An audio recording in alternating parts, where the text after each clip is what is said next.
bamwe bavuze ngo Iran yaciye agasuzuguro, abandi baravuga ngo nyine akagabo gahimba kandi kataraza. Ngaho nawe mfasha tumenye umugani twakoresha kuzabaye. Turavuga ngo koko ni bizabindi baca umugani ngo utazi nyakatse irinya hejuru, cyangwa utanirwa garamye gira ngo ijuru hafi, cyangwa dukoresha imvugo ivuga ngo inkubisi y'amase irayitarukiriza. Niki kibaye kuri Leta Zunze Ubumwe za Amerika? Amerika irapanze kurimbura Iran mu ijoro rimwe. Yavuze ko igiye kuyisomo riremereye. Yavuze ko Iran yibeshye cyane yanga kujyana amasezerano n'igihugu cya Leta Zunze Ubumwe za Amerika.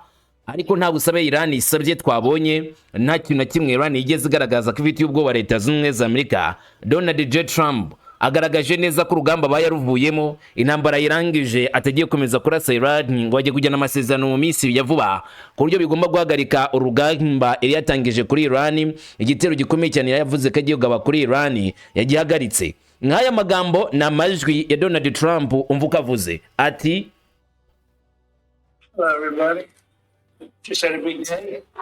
I know you'll never be satisfied, but that's okay. That doesn't bother me at all.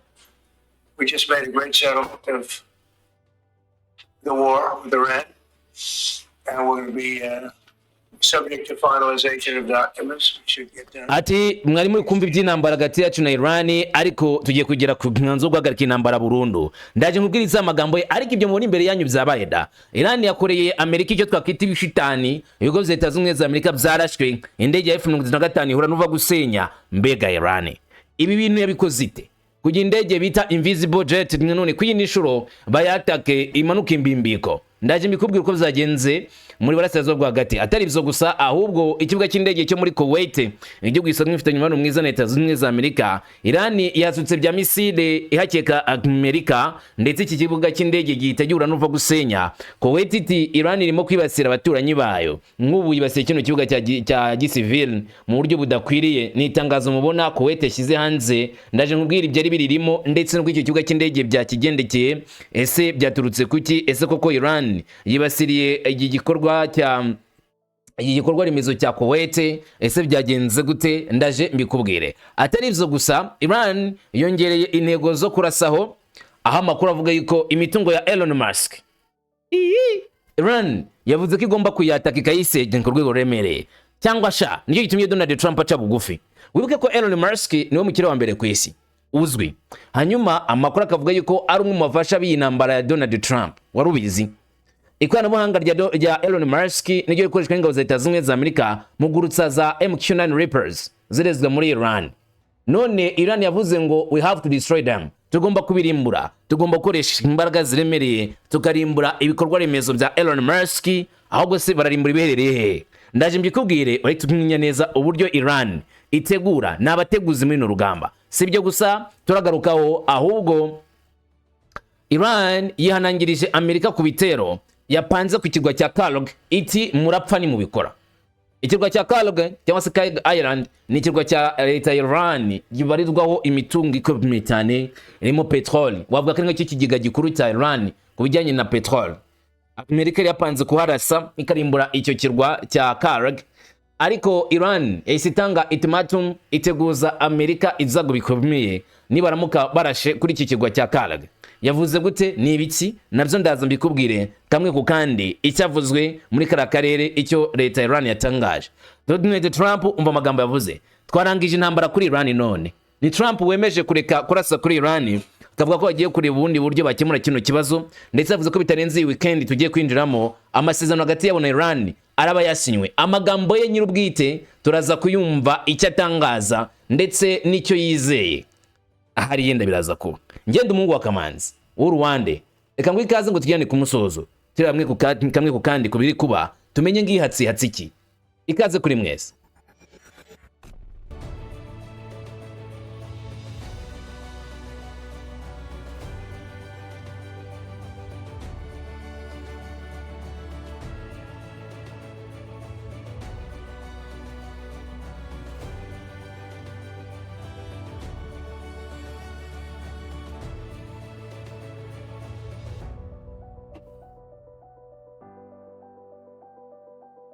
Nibyo reka tubijyemo tubyicarire tumenye ngo urugamba rwagenze rute.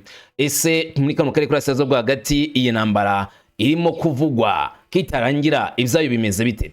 Dore kuri ibi ngibi byo ku mirongo y'imbere ku rugamba ari nabyo byatunguye benshi, ngo bamwe bati ni ibishitani Iran ikoze, abandi bati ni ukwihaniza, abandi bati ni uguca agasuzuguro. Wowe ntabwo nzi uko bifata.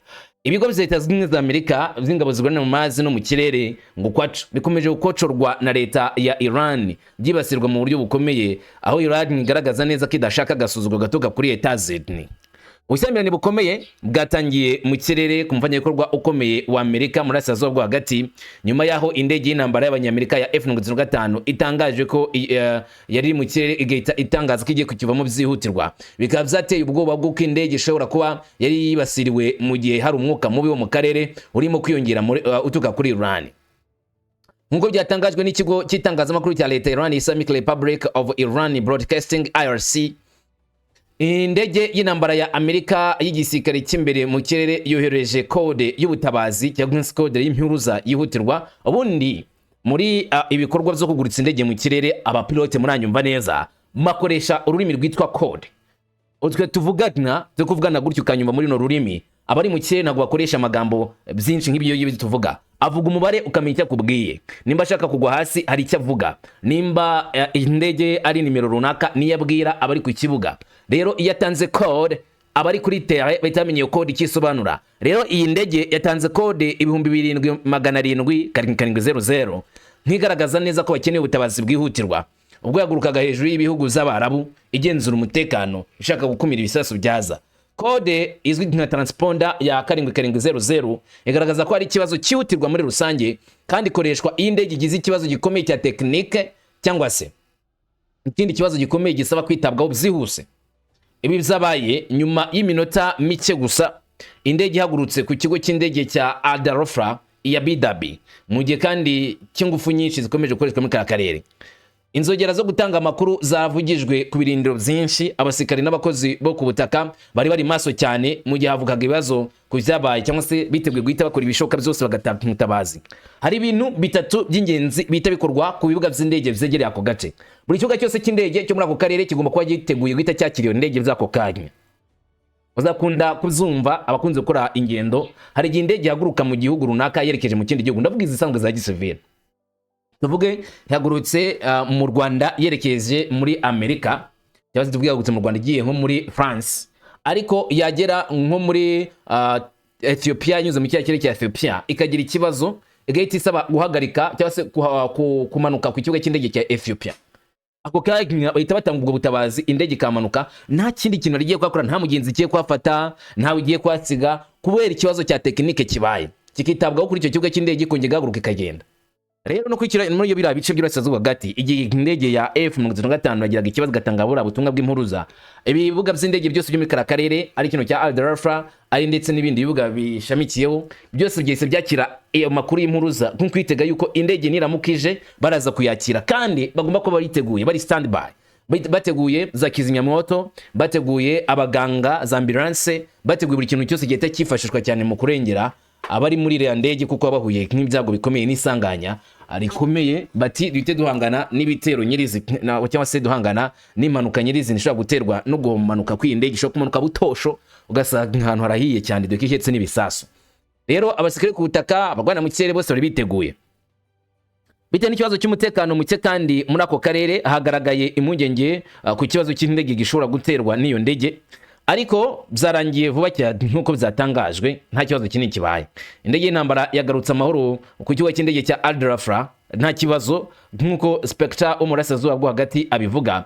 Iki kibazo cy'ubutabazi gusa cyasaga nkaho cyaturutse ku kibazo ngo gisanzwe cya tekinike cyangwa system yagaragaye nyuma gato yo guhaguruka, maze bikimanuka hakurikijwe inzira zashyizweho, hanyuma cyakemuka neza ubwo indege yari imaze kugaruka ku butaka. Buretse nawe dusanzwe tuzi ko Leta z'Ubumwe za Amerika inshuro zirenga 90% ntabwo zivuga ibibazo byazo neza byazibayeho. Indege yabo yarashwe, yakumiriwe, yibasiriwe, bavuga impanuka. Ingero ni za ndege zacu F-35 zamanutse muri Kuwait mu ntangiriro za runo rugamba, indi ndege ya KC-135 yo muri Iraq, byose babyise impanuka. Iran itangaza ko ariyo yabirashe. N'inshuro rero bavuga yuko ari tekinike, ikibazo cya tekinike gisezwe cyabaye, ariko amakuru nyirizina kavuga ko bishoboka cyane ko iyi ndege yaba yibasiriwe n'ikoranabuhanga rya Iran, aho Iran ingazanye ikoranabuhanga ririndi ikirere ridasanzwe ushobora kurinda hafi Uburasirazuba bwo hagati bwose, kandi bakoresha laser beam kuri iyi ndege yitwa invisible itaba invisible kuri Iran bidakunda. Cyangwa ikibazo cyagarutse mu kwibuka intambara yamaze iminsi 40 iherutse, aho Iran yavuze ko kenshi yarashe cyangwa se igatera intege z'intambara zo mu bwoko bwa F-35. Itangazamakuru rya leta Iran n'umutwe w'ingabo zindi mitwara za Kisilamu IRGC ndetse basohoye amashusho avuga ko berekana ibisigazwa by'indege zahanutse. Ibirego bikomeje kugibwaho impaka cyane. Indege F-35 Lightning II iri mu ndege z'intambara zigezweho cyane zakozwe, yagenewe kwirinda radari y'umwanzi, icyo bita stealth, kuguruka ku muvuduko ukabije hypersonic cyangwa supersonic, ndetse no gusangira amakuru y'intambara mu buryo buboneye n'ingabo z'ibihugu byashyizwe hamwe cyangwa se bishyize hamwe n'izi ngabo za Amerika. Iyi ndwanyo mu gisekuru cya 5 ihagarariye kandi imbaraga zigezweho zo mu kirere cy'abanyamerika, kubera ko buri ndege ifite igiciro kiri hagati ya miliyoni 82 z'amadolari kujya kuri miliyoni zirenga 110 z'amadolari Leta Zunze za Amerika ushakamo imwe. N'ubwoko bwayo bwa F-35 nabwo kandi ngo ni imwe mu ndege z'intambara zihenze cyane mu mateka y'isi. Igihumbi cyaricyo cyose ibyangirika cyangwa se ihungabana ry'imikorere y'indege bizaba ari ingaruka zikomeye atari by'imari gusa, ahubwo no ku cyubahiro n'izina ry'umwe mu mitungo ya gisirikare Leta Zunze za Amerika yaba yangirikiye kuri tere. Ari nacyo kivuga yuko nyine kuraswa kwayo cyangwa se guhungabanywa kwayo ntabwo ari akantu koroshe na abazo toto bavuga ngo kabonetse muri Asazo bwagati. Ni ikibazo gikomeye kandi kiremereye ku buryo bagerageza gukora ishoka byose ngo bakavaringe icyo kibazo cyangwa se bahangane nacyo cyo komeza gukwirakwira mu karere kose muri rusange, ndetse indege yabo itaza gusebera ku mirongo y'imbere ku rugamba. Dukomeje muri Kuwait. Ingaruka z'ibikorwa bya misile biri gukorwa na Iran ntizikigaragara gusa ku bikoresho bya gisirikare. Kuwait ubu iravuga ko imwe mitungo yayo ikomeye y'indege za gisivile yibasiriwe. Ibi bikaba byazamuye impungenge nshya ku mutekano w'ingendo zo mu kirere mu kigawe cy'aba PRC.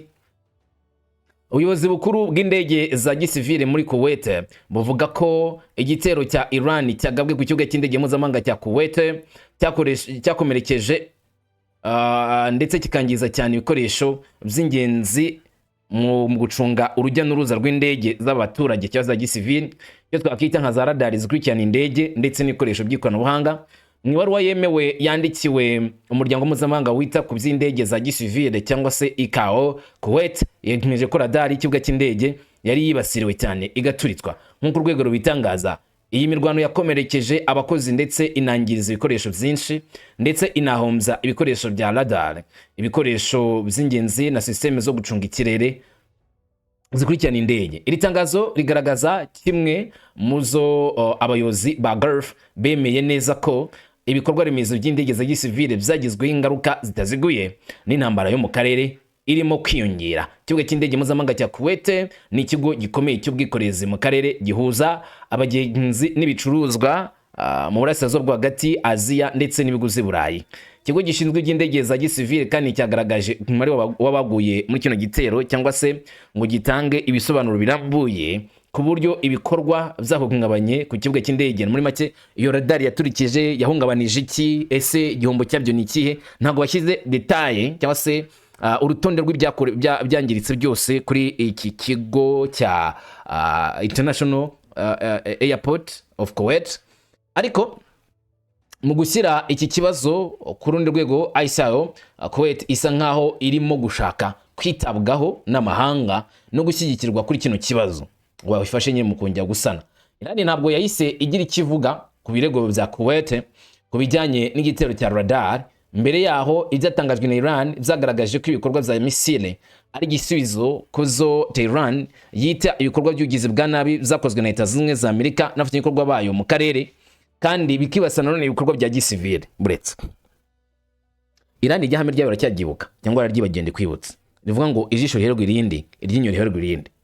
Niba murashe ku kigo cya gisivile, Iran nayo iraza yihaniza ikigo cya gisivile, ariko cyane cyane gifitwemo inyungu n'abagabye igitero kuri kino gihugu cya Iran. Iki nicyo Iran ivuga ko ikora akenshi, kandi bakanagaba igitero ku kigo cya gisirikare. Mu gihe abashakashatsi basuzuma ibyangiritse ku kibuga cy'indege mpuzamahanga cya Kuwait, hari ikibazo kimwe kirushaho kwibasira amahanga cyangwa se kugorana cyane. Ni mu rugero rungana iki uburyo ubwo bushyamirane bukomeje guhombya ese biraza gutwara igihe kingana iki kugira ngo Kuwait International Airport yongere ikore? Ese biraza gutwara nanone amafaranga angana iki kugira ngo ibyangiritse bisubizweho? Ese leta zimwe za Amerika zaza kugitwara muzite nka nyirabayazana w'ibi byago? Kuko Kuwait nabira bihugu byo mu Barabu nubwo ubona ko bivuga ko bifatanyije na leta zimwe za Amerika, akenshi ingaruka bahura nazo bazishyira ku mutwe wa leta zimwe za Amerika kuruta uko bayishyira kuri Iran, kuko bagaragaje ko Iran yo ngo ikora ibikorwa byo gusubiza. Kubw'ibyo rero ibi bihugu hari uburyo bireba ikinyori leta zimwe za Amerika bati mwebwe mwatuzaniye kano kaga, iyo mutaza kuza ntabwo twahuye na bino bibazo byose. Hanyuma Amerika ikajya ku mugogoro wo gushaka uburyo iraza kuriha cyangwa se kwishyura ibi bihugu, kimwe nuko itanabikora. Ariko wayigira ute? Iran nayo iravuga ko yongereye intego zayo mu kurasa mu kwibasira ibigo bifite isano na leta zimwe za Amerika. Muri bari kuvuga bagomba kwibasira hagezweho harimo n'ibikorwa remezo bya Elon Musk. Numuburo udasanzwe Iran yatanze, aho Iran yagize ikivuga igomba gukora. Ni mu itangazo ritangaje itangazamakuru rya leta Iran Fars ryatangaje ku mugaragaro ko Repubulika ya Kisilamu ya Iran izafata ibikorwa zose by'ubucuruzi n'inyungu zijyanye n'umutungo ucungwa na Elon Musk muri Aziya y'Uburengerazuba nk'intego zemewe n'amategeko za gisirikari, muri make aho kuraswa. Iki cyemezo gishyira by'umwihariko umuyoboro wa internet wa Starlink hamwe na za station zayo zo ku butaka mu karere mu buryo butaziguye bw'intego zo kuraswaho na leta ya Iran. Kandi Iran ikabivuga ko bazishyize nyine mu ntego zabo zivuguruye. Iran yemeza ko iyi mitungo yarenze umupaka kuva ku bigo zigenga kugeza ku bikoresho za leta biyoborwa nk'inkingi y'ikoranabuhanga ihishe mu bikorwa bya gisirikare bya Amerika ndetse na Israel.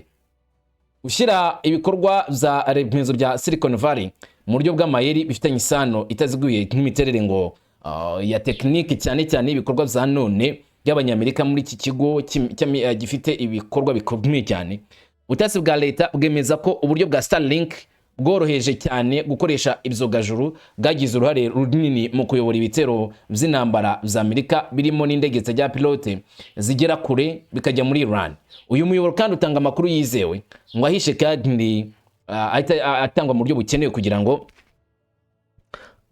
izi ndege zikoreshwe mu kurasa ku ntego z'ingenzi, haba mu bikorwa byo mu mazi, mu nyanja za Gulf ndetse no ku bice by'ubutaka. Iran ivuga ko umuntu ufite amakuru ahagije y'ubutasi Fars yatangaje ko Amerika yakoze ibikorwa bibi cyane kandi byamenyekanye biturutse kuri aya mayeri yabo gufatanya na Elon Musk. Uyu wavuga ko ari intasi ya Iran ikagaragaza neza cyane ko barangije kumenya amayeri yose. Ibi ni by'intambara bitaziguye bakora kuri Iran yifashisha imiyoboro yigenga ya Elon Musk. Ibi bikaba rero biha igihugu uburenganzira bwo kwihimura ku migabane ya Musk mu karere kose ndetse no mu turere twigaruriwe na Israeli.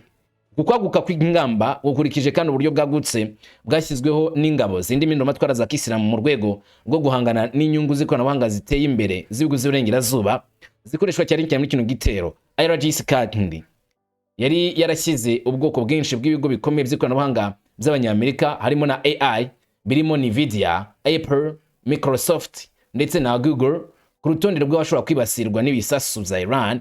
Bavuga ko urubuga rw'ubucuruzi rukoreshwa cyane cyane mu gutanga amakuru y'ubutasi kuri leta zimwe za Amerika na Israeli kugira ngo boroherezwe mu gabitero kuri Iran. Ubwizo nimba batanga amakuru y'ubutasi ku giseke cya leta zimwe za Amerika na IDF, ni gute bataraswaho na Iran? None yagezeho na Starlink ya Elon Musk. Mu bati ibikorwa remezo by'itumanaho y'ubucuruzi nk'inyongera y'ibikorwa bya gisirikare Iran igaragaza ko uruhare urwo arirwo rwose rw'ikoranabuhanga cyangwa se rutaziguye hifashishwa uburyo bwo gukumira amakuru cyangwa gutanga amakuru, byose bigomba kuzanirwa igisubizo cya nyacyo mu rugamba. Aha rero Iran ikaba ishimangiye cyane cyane ko Elon Musk nawe arimo ashobora guhombera muri iyi ntambara ikomeje gufata intera. Nyamara na leta zimwe za Amerika ngo zeze ko zigiye kwikorera akantu agakorwa gakomeye, ariko ngo barimo kwihima kujya gutera ku kirwa cya Karg bavanyweyo amaso. Leta zimwe za Amerika ifite gahunda kujya gufata ikirwa cya Karg. Numuburu uteye ubwo wahawe Donald Trump ku bitero byo ku kirwa cya Karg. Iran yaburiye Trump ku gisubizo kizafatwa mu mateka niyo igisirikare cya Amerika kigerageje gufata ikirwa cya Karg gifatwa nk'ikingenzi cyane muri Iran.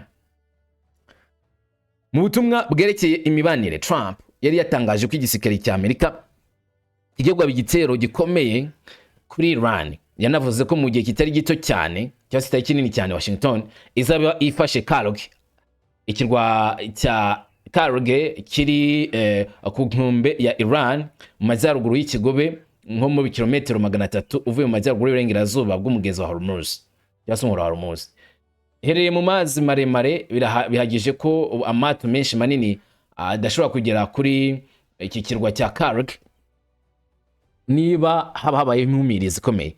Raporo ya Reuters yongeye ko iki kirwa cya Karg cyacungaga 90% by'ibikomoka kuri petroli byoherezwa mu mahanga muri Iran mbere yuko intambara itangira ku 28 Gashyantare. Kuyifata rero bizahungabanya cyane ubucuruzi bw'ingufu muri Iran kandi bwashyiga igitutu gikomeye ku bukungu bwa Tehran. Ariko nyuma Trump yatangaje ku mbuga nkoranyambaga ko adashaka gukomeza ubushyamirane na leta Iran nimba Iran ibyifuza kwiri guhagarika ubwo bugizi bwa cyangwa se ubushotoranyi maze agahuza leta zimwe za Amerika. Iba ariko nkuko byatangajwe na Press TV, Ibrahim Azizi ni umuyobozi wa komisiyo y'umutekano mu bijyanye n'inteko ishinga amategeko muri Iran, yagize icyo atangaza kuri bino bikorwa bya gisirikari leta zimwe za Amerika ziba ko zifuza gukora kuri Karg ngo kujya Karg bayigaruriye. Agize ati Perezida wa Amerika uhora yibeshya agomba kumenya ko naramuka afashe ingamba zitari zo ku butaka bwa Iran atari ku kirwa cya Karg gusa ahubwo n'ahandi hose mu gihugu azahabwa igisubizo kizandikwa mu mateka. Ibrahim Azizi asobanura neza ko nimba Donald Trump ngafashe icyemezo cyo kwataka Iran atari no kuri Karg honyine bagashaka gufata icyemezo cyo kwinjira ku butaka bw'igihugu cya Iran ngo ajya agace bigarurira mama ngo bazahura n'ingaruka zidasanzwe, bazahura n'igisubizo batigeze babona. Amateka azahura avuga yuko Iran yakoze igikorwa kiremereye, ko Iran yakoze ibintu bidasanzwe kuri leta zimwe za Amerika bikandikwa mu bitabo nawe ukaba wabyandika ubyandikira mugenzi wawe. Ikiro nicyo Ibrahim Azizi yaburiye leta zimwe za Amerika ko akwiye kwirinda igikorwa cy'ubugoryi bashobora kuzakora bakazicuza by'igihe kinini. Nyamara Donald Trump asa n'ahari gutangaza ko intambara ashaka kwihagarika. Igoda ari kubona ibyo urugamba bitoroshye, ari kubona ibyo guhangana na leta Iran ngo bitari byiza, ariko ku giti cye yavuze neza ko atari gushaka guhagarika intambara gusa, ahubwo ngo amasezerano deal, amasezerano y'amahoro agiye gushyirwaho umukono. Iran na leta zimwe za Amerika bagiye kumvikana barangize iyi ntambara. Amerika na Iran bagiye kubona amasezerano Trump yashakaga, acyo gitumye Donald Trump ngo yemeza yuko ahavuye mu byo kurwana cyangwa se abayahagaritse ibitero kuri Iran, kuko Iran nayo yifuza kugira amasezerano na leta zimwe za Amerika. Niko Donald Trump atangaza ibyo ngibyo byo bitumye ahagarika ibikorwa byo gukomeza kugaba igitero kuri Iran. Donald Trump yavuze ko amasezerano akomeye ashobora kuba mu minsi mikiri imbere.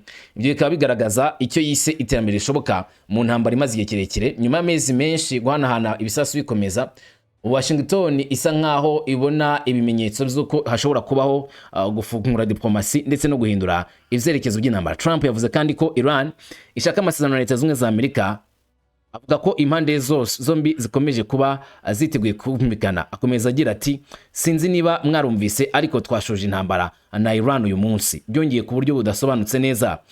Aho amasezerano yemerewe aho azabera nta byavuzwe. Pakistan isa nkaho ariko yashyizwe mu kato cyangwa se Pakistan isa nkaho itazongera kuba umuhuza, mu gihe Qatar igaragara nk'umuhuza w'ingenzi mu bikorwa bisa bya diplomasi bigamije kugabanya amakimbirane mu karere ka Gulf. Gusa bikaba binatekerezwa bishobora kuzagenwa mu bihugu by'i Burayi. Tehran kandi yagaragaje iterambere mu biganiro, ariko kandi yagaragaje neza ko icyemezo cya nyuma kitari cyafatwa ku rwego rwo hejuru.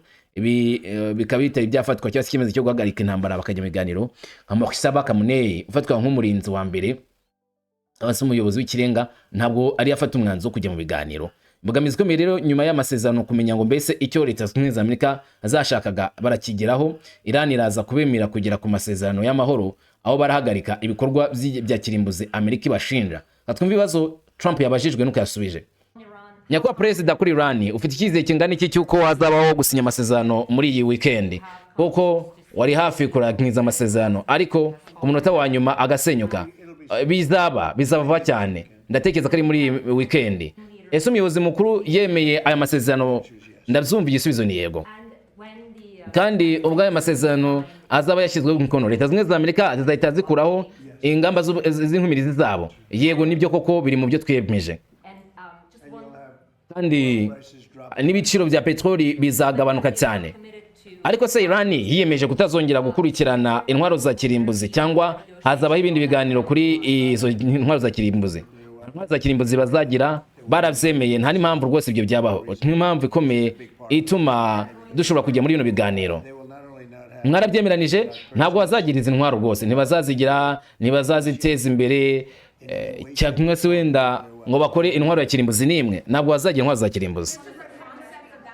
Ariko se iki gitekerezo gusa cy'amasezerano iyo bigeze ku bijyanye n'intwaro za kirimbuzi, bavuze iki ku gitekerezo cy'amasezerano? None se nibyo bitegura ibiganiro zimbitse n'ibya kirimbuzi gusa?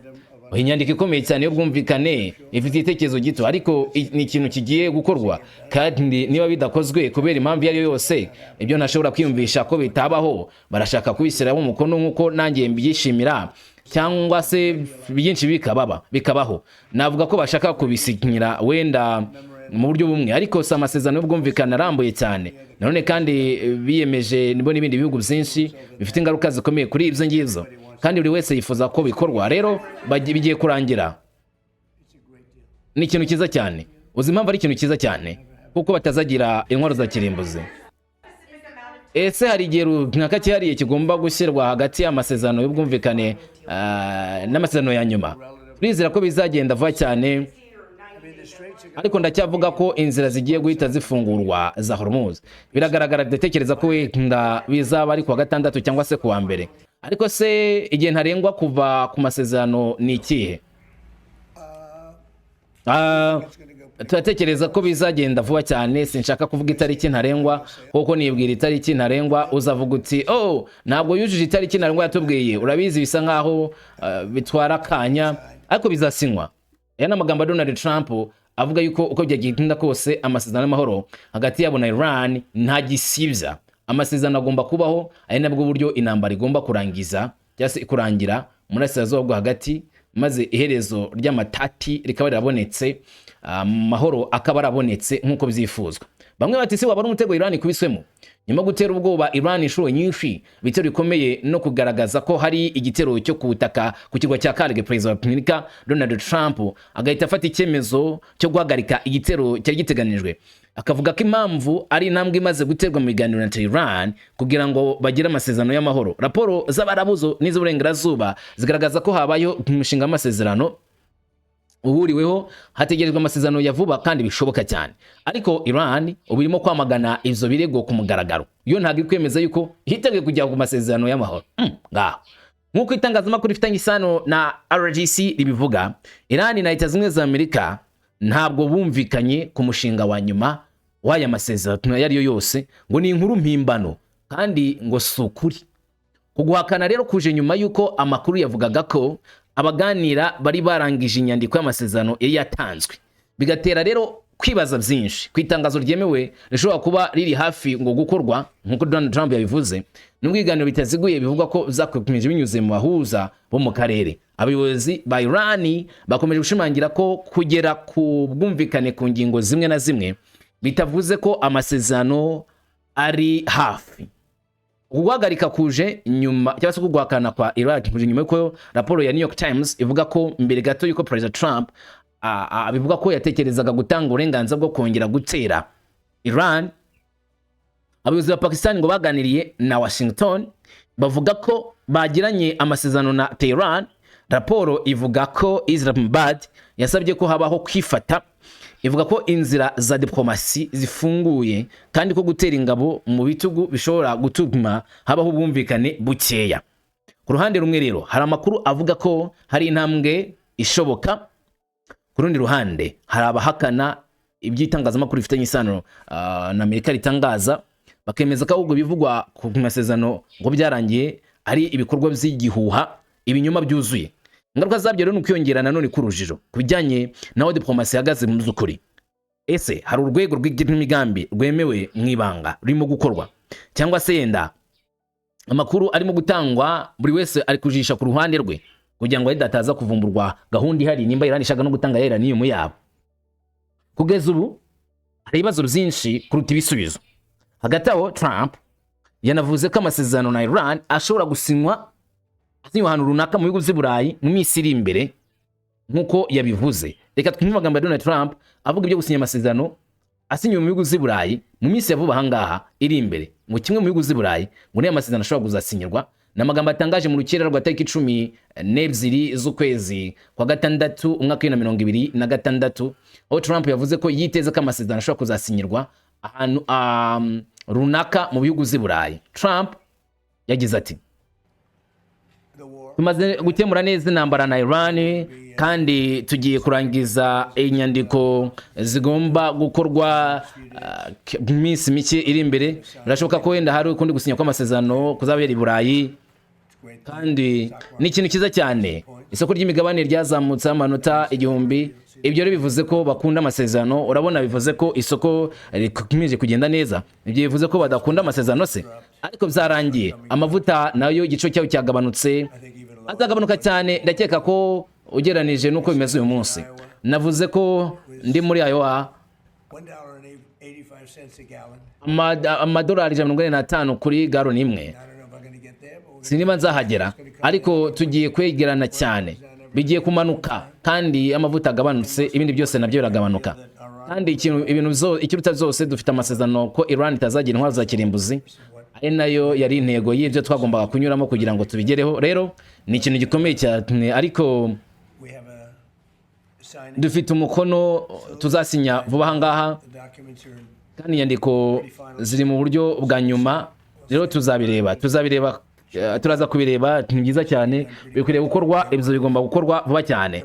Babyifuza cyane nk'uko abandi bose babyifuza, kandi ndatekereza ko hari imaniro myiza cyane ishobora kuvamo vuba. Namaze yo kuvugana n'abayobozi b'ibihugu byinshi byavuzwe mu itangazo.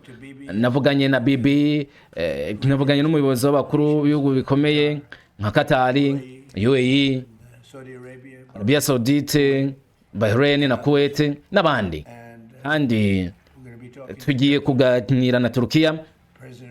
Perezida Erdogan ni mwiza cyane, kandi ni ikintu cyiza cyane gifite icyo kivuze. Pakistan nayo yari nziza cyane. Minisitiri w'intebe nawe ndamwita generali, ni generali rwose, ni generali ukomeye cyane, ni mwiza cyane ku buryo muzukuri ari umuyobozi w'ingabo intambwe irenzeho. Kandi bose bishimye cyane. Urashaza bwo hagati rero burishimye cyane. Inzira ya Hormuz izafungurwa kandi bizatanga umusaruro. Twagiye dutwara amato menshi, nta muntu n'umuduhagaritse, ndetse n'inkuru mpimbano ivuga ko ishyamwe rizafungura ku mugaragaro nitumara gusinya amasezerano. Ishobora kuba vuba cyane rwose, ikaba impamo mu mpera z'icyumweru i Burayi. Sinshobora kuzaba mpari se, ariko JD Vance azaba hari, vice president. Namwe mu bantu, Steve Witkoff yakoze akazi keza cyane, Jared Kushner nawe yakoze akazi keza. Ni bwana Donald Trump ashimangiye cyane ko amasezerano ari bugufi.